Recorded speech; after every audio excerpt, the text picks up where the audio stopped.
salamin ko. To, suot ko na yung distance. Ayan, diba? So, nandito kami. Ayan yung amo ko. Ayun. Alaga ko. Dito kami, guys. Ikot-ikot muna tayo. Ayan. Tapos, ang ganda nung ano nila dito. Malaki.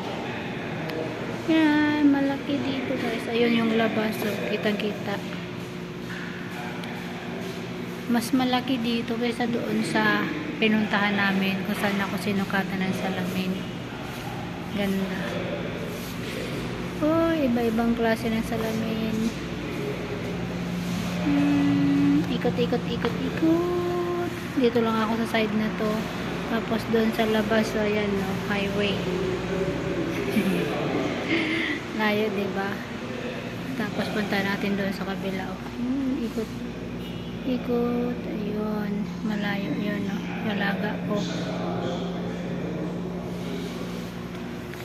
Kaya, okay lang. Salamin, ayun pa yung salamin doon, no? Ang dami. Ayun. May mga laman yun, mga stand doon, guys.